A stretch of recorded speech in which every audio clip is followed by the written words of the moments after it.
नमस्कार विद्यार्थी मित्रांनो, संस्थापक आणि त्यांनी स्थापन केलेल्या संघटना बघणार आहोत. मुस्लिम लीग 1906 मध्ये स्थापन. नेतृत्व आगा खान यांनी केले. उद्देश वंगभंग आंदोलनाचा प्रभाव कमी करणे.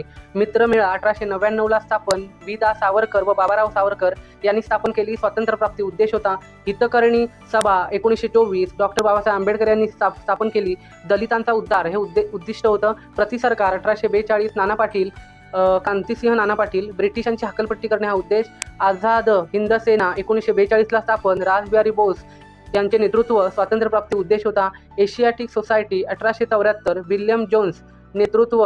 प्राच्य विद्येचा अभ्यास करणे. Schedule caste federation 1942. Doctor Babasaheb Ambedkar.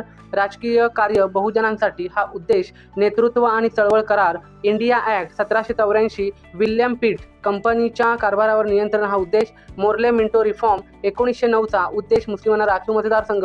Lucknow करार 1916. उद्देश होता राष्ट्रीय सभा आणि मुस्लिम लीगमध्ये तडजोड. पुणे करार 1932.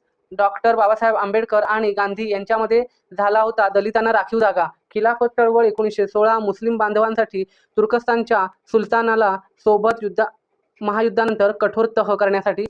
भूमिगत चळवळ 1942. अरुणा असफ अली जोशी पटवर्धन. गुप्तपणे क्रांतिकार्य करणे. वंगभंग आंदोलन 1905. लोकमान्य टिळक. बंगालच्या फाळणीमुळे चळवळ. प्रतियोगी सहकारिता 1919. लोकमान्य टिळक.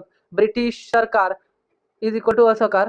होमरूल चळवळ 1916. लोकमान्य टिळक व ॲनी बेझंट. स्वशासन. मॉन्टेगी चेम्सफोर्ड 1919. भारतात घटनात्मक सुधारणा.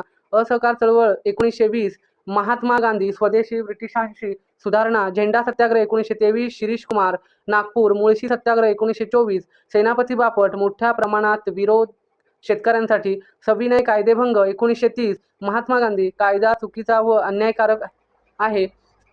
गांधी आयर्विन करार 1931. महात्मा गांधीजी. भारताच्या प्रास्ताविक घटनांमध्ये जबाबदार राज्यपद्धतीचा स्वीकार करणे हे उद्दिष्ट.